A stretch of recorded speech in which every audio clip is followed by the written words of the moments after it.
ಈ ಮೂವಿಯ trailer release ಆದಾಗ ಇದು ಒಂದು ನಾರ್ಮಲ್ ವಿಲೇಜ್ ಸ್ಟೋರಿನೇ ಇರ್ಬೋದು, ಒಂದು ರಿವೆಂಜ್ ಸ್ಟೋರಿನೇ ಇರ್ಬೋದು ಅಂತ ಅನ್ಕೊಂಡಿದ್ರಿ. ಬಟ್ ಈ ಮೂವಿಯ ಟ್ರೈಲರ್ ನೋಡ್ತಾ ಇದ್ರೆ ನಿಜ ನಾವೆಲ್ಲ ವೆಯ್ಟ್ ಮಾಡ್ತಾ ಇದ್ದಿದ್ ವಿನಯ್ ರಾಜ್ಕುಮಾರ್ ಅವ್ರ ಕಮ್ ಬ್ಯಾಕ್ ಬಂದೇ ಬಿಡ್ತು ಅಂತ ಅನ್ಸುತ್ತೆ. ನಮ್ಮ ಡೈರೆಕ್ಟರ್ ದೇವನೂರ್ ಚಂದ್ರು ಅವರು ನಿಜ ನಮ್ಮ ವಿನಯ್ ರಾಜ್ಕುಮಾರ್ ಒಂದು ಒಳ್ಳೆ ಕಮ್ ಬ್ಯಾಕ್ ಕೊಟ್ಟೆ ಕೊಡ್ತಾರೆ ಅಂತ ಈ ಟ್ರೈಲರ್ ನೋಡ್ತಿದ್ದು ಪ್ರತಿಯೊಬ್ಬರಿಗೂ ಅನ್ಸುತ್ತೆ. ಅಷ್ಟು ಪ್ರಾಮಿಸಿಂಗ್ ಆಗಿದೆ ಟ್ರೈಲರು. ಇನ್ನು ನಾನು ಯಾವ ಮೂವಿ ಬಗ್ಗೆ ಹೇಳ್ತಿದ್ದೀನಿ ಅಂತ ಆಲ್ರೆಡಿ ನಿಮ್ಗೆಲ್ಲ ಇವಾಗ ಆಗ್ಲಿ ಗೊತ್ತಾಗಿರುತ್ತೆ. ನಮ್ಮ ವಿನಯ್ ರಾಜ್ಕುಮಾರ್ ಮತ್ತೆ ಮೇಘಾ ಶೆಟ್ಟಿ ಅವರು ಆಕ್ಟ್ ಮಾಡ್ತಾ ಇರುವಂತ ಗ್ರಾಮಾಯಣ ಮೂವಿ ಬಗ್ಗೆ. ಇನ್ನು ಟ್ರೈಲರ್ ಸ್ಟಾರ್ಟಿಂಗ್ ಅಲ್ಲೇ ನಮ್ಮ ಗೋಪಾಲ್ ದೇಶಪಾಂಡೆ ಅವರ ವಾಯ್ಸ್ ಓವರಿಂದ ಸ್ಟಾರ್ಟ್ ಆಗುತ್ತೆ. ಇದು ಸ್ಟಾರ್ಟಿಂಗ್ ಟ್ರೈಲರ್ ನೋಡ್ತಾ ಇದ್ದ ಒಂದು 30 ಸೆಕೆಂಡ್ಗೆ ಅನ್ಸುತ್ತೆ ಇದೊಂದು ರೆವೆಂಜ್ ಸ್ಟೋರಿ ಇರುತ್ತೆ, ಒಳ್ಳೆ ಆಕ್ಷನ್ ಮಾಡಿದ್ದಾರೆ, ಒಂದು ಕಲ್ಟ್ ಮಾಸ್ ಮೂವಿನ ನಮ್ಮ ಡೈರೆಕ್ಟರ್ ಹೇಳಕ್ ಬರ್ತಾ ಇದಾರೆ ಅಂತ ಸ್ಟಾರ್ಟಿಂಗ್ ಅಲ್ಲೇ ಎಲ್ಲರಿಗೂ ಗೊತ್ತಾಗುತ್ತೆ. ನಮ್ಮ ವಿನಯ್ ರಾಜ್ಕುಮಾರ್ ಅವ್ರ ಲುಕ್ಸ್ ಬಗ್ಗೆ ಮಾತಾಡೋದಾದ್ರೆ ನಿಜ ನಾವಂತೂ ವೆಯ್ಟ್ ಮಾಡ್ತಾ ಇದ್ದಿದ್ದು ವಿನಯ್ ರಾಜ್ಕುಮಾರ್ ಅವ್ರ ಕಮ್ ಬ್ಯಾಕ್ ಬಂದೇ ಬಿಡ್ತು ಅನ್ಸುತ್ತೆ. ಇನ್ನು ವಿನಯ್ ರಾಜ್ಕುಮಾರ್ನ ಇಟ್ಕೊಂಡು ಯಾವ್ದೇ ತರ ಆಕ್ಷನ್ ಮೂವಿ ಮಾಡಬಹುದು, ಒಂದು ಟ್ರೈಲರ್ನ ಯಾವ ತರ ಕಟ್ ಮಾಡ್ಬೋದು, ರಾ ಲುಕ್ ನ ಯಾವ ತರ ತೋರಿಸ್ಬೋದು ಅಂತ ನಾವು ಪೆಪ್ಪೆ ಟ್ರೈಲರು ಅದೆಲ್ಲ ರಿಲೀಸ್ ಆದಾಗ ನೋಡಿರ್ತೀವಿ. ಪೆಪ್ಪೆ ಹೈ ಎಕ್ಸ್ಪೆಕ್ಟೇಷನ್ ಇಂದ ಬಂದಿತ್ತು, ಬಟ್ ಆ ರೇಂಜಿಗೆ ರೀಚ್ ಆಗಿಲ್ಲ ಅಂದ್ರೂ ನಮ್ಮ ಗ್ರಾಮಾಯಣ ಮೂವಿ ಅದನ್ನೆಲ್ಲ ಫುಲ್ಫಿಲ್ ಮಾಡುತ್ತೆ ಅಂತ ನನಗಂತೂ ಕನ್ಫರ್ಮ್ ಇದೆ.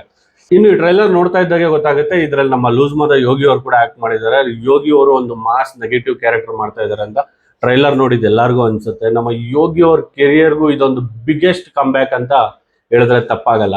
ನಮ್ಮ ವಿನಯ್ ರಾಜ್ಕುಮಾರ್ ಮತ್ತೆ ಮೇಘಾ ಶೆಟ್ಟಿ ಅವ್ರ ಕಾಂಬಿನೇಷನ್ ಮತ್ತೆ ಕೆಮಿಸ್ಟ್ರಿ ಆನ್ ಸ್ಕ್ರೀನ್ ವರ್ಕ್ ಆಗತ್ತಾ. ಇವಾಗ ಆಗ್ಲೇ ರಿಲೀಸ್ ಆಗಿ ಟ್ರೆಂಡ್ ಆಗ್ತಾ ಇರೋ ಸಾಂಗ್ಸ್ ಎಲ್ಲ ನೋಡಿದ್ರೆ ಈ ಕೆಮಿಸ್ಟ್ರಿ ಆನ್ ಸ್ಕ್ರೀನ್ ಅಲ್ಲಿ ವರ್ಕ್ ಆಗೇ ಆಗತ್ತೆ ಅಂತ ಪ್ರತಿಯೊಬ್ಬರಿಗೂ ಅನ್ಸುತ್ತೆ. ಅಷ್ಟು ಚೆನ್ನಾಗಿದೆ ಸಾಂಗ್ಸ್ ಮತ್ತೆ ಅವರು ಆನ್ ಸ್ಕ್ರೀನ್ ಕೆಮಿಸ್ಟ್ರಿ. ಈ ಟ್ರೈಲರ್ ಅಲ್ಲಿ ಬರೋ ಸೀನ್ಸ್ ಇದನ್ನೆಲ್ಲ ನೋಡ್ತಾ ಇದ್ರೆ ಈ ಕಾಂಬಿನೇಷನ್ 100% ವರ್ಕ್ ಆಗೇ ಆಗುತ್ತೆ ಅನ್ಸುತ್ತೆ. ಇನ್ನು ಈ ಮೂವಿಲಿ ಆಕ್ಟ್ ಮಾಡಿರೋರ ಬಗ್ಗೆ ಮಾತಾಡೋದಾದ್ರೆ ನಾನು ನಿಮ್ಗೆ ಆವಾಗಲೇ ಹೇಳ್ದಂಗೆ ಟ್ರೈಲರ್ನ ಸ್ಟಾರ್ಟಿಂಗ್ ನಮ್ಮ ಗೋಪಾಲ್ ದೇಶಪಾಂಡೆ ಅವ್ರ ವಾಯ್ಸ್ ಓವರ್ ಇಂದ ಸ್ಟಾರ್ಟ್ ಆಗುತ್ತೆ. ಇದ್ರಲ್ಲಿ ನಮ್ಮ ಅಚ್ಯುತ್ ಸರ್ ಕೂಡ ಆಕ್ಟಿಂಗ್ ಮಾಡಿದ್ದಾರೆ. ನಮ್ಮ ಅರುಣ್ ಸಾಗರ್ ಅವರ ಲುಕ್ಸ್ ಅಷ್ಟು ಚೆನ್ನಾಗಿದೆ. ಕ್ಲೀನ್ ಶೇವ್ ಅಲ್ಲಿ ಡಿಫ್ರೆಂಟ್ ಲುಕ್ ಅಲ್ಲಿ ಅರುಣ್ ಸಾಗರ್ ಅವ್ರು ಕಾಣಿಸಿದ್ದಾರೆ. ಮತ್ತೆ ಒಂದು ನೆಗೆಟಿವ್ ಶೇಡ್ ಬರ್ತಾರೆ ಅರುಣ್ ಸಾಗರ್ ಅವರು ಅಂತ ಟ್ರೈಲರ್ ನೋಡೋರು ಪ್ರತಿಯೊಬ್ಬರಿಗೂ ಅನ್ಸುತ್ತೆ. ಇನ್ನು ನಮ್ಮ ಅಪರ್ಣ ಅವ್ರ ಬಗ್ಗೆ ಮಾತಾಡೋದಾದ್ರೆ ನಾವೆಲ್ಲ ಅವ್ರನ್ನ ಮಿಸ್ ಮಾಡ್ಕೊತಾ ಇದೀವಿ. ಟ್ರೈಲರ್ ನೋಡಿದ ಪ್ರತಿಯೊಬ್ಬರಿಗೂ ಇದೆ ಅನ್ಸುತ್ತೆ. ಮೇ ಬಿ ಇದೇ ಅವ್ರ ಕೊನೆ ಸಿನಿಮಾ ಅನ್ಸುತ್ತೆ. ಇನ್ನು ರಿಲೀಸ್ಗೆ ರೆಡಿ ಇರೋದು ಯಾವುದೋ ಅವ್ರ ಫಿಲಮ್ಸ್ ಇಲ್ಲ ಅನ್ಸುತ್ತೆ.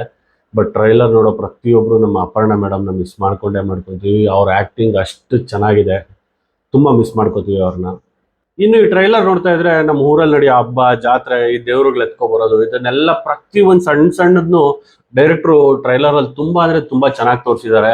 ನಮ್ಮ ವಿನಯ್ ರಾಜ್ಕುಮಾರ್ ಮಾಸ್ ಲುಕ್ ಅಂತೂ, ರಾ ಲುಕ್ ಅಂತೂ ಎಷ್ಟು ಚೆನ್ನಾಗಿ ಸೂಟ್ ಆಗಿದೆ ವಿನಯ್ ರಾಜ್ಕುಮಾರ್ಗೆ ಅಂದ್ರೆ ವಿನಯ್ ರಾಜ್ಕುಮಾರ್ ಅದು ಸೆಕೆಂಡ್ ಇನ್ನಿಂಗ್ಸ್ 100% ಸ್ಟಾರ್ಟ್ ಆಗೇ ಆಗುತ್ತೆ ಗ್ರಾಮಾಯಣ ಮೂವಿಯಿಂದ ಅಂತ ನನಗಂತೂ ಕನ್ಫರ್ಮೇಶನ್ ಇದೆ. ಅಷ್ಟಂತೂ ನಾನಂತೂ ಹೇಳ್ಬಲ್ಲೆ ನಿಮಗೆ. ಇನ್ನು ಓವರ್ ಆಲ್ ನಮ್ಮ ಗ್ರಾಮಾಯಣ ಮೂವಿ ಟ್ರೈಲರ್ ಬಗ್ಗೆ ಹೇಳೋದಾದ್ರೆ ಇದೊಂದು emotional cult family village back drop story ಅಂತ ಅನ್ಸುತ್ತೆ. ಈ ಟ್ರೈಲರ್ ನೋಡಿ ನಿಮ್ಗೆ ಏನ್ ಅನಿಸ್ತು ಅಂತ ವಿಡಿಯೋದಲ್ಲಿ ಕಮೆಂಟ್ ಮಾಡಿ. ಇದೇ ತರ ಇಂಟ್ರೆಸ್ಟಿಂಗ್ ನ್ಯೂಸ್ ಮತ್ತೆ ಸ್ಯಾಂಡಲ್ವುಡ್ ಅಪ್ಡೇಟ್ಸ್ಗೋಸ್ಕರ ನಮ್ಮ Kannada cinema lens YouTube channel follow ಮಾಡಿ, ಸಬ್ಸ್ಕ್ರೈಬ್ ಮಾಡ್ಕೊಳ್ಳಿ.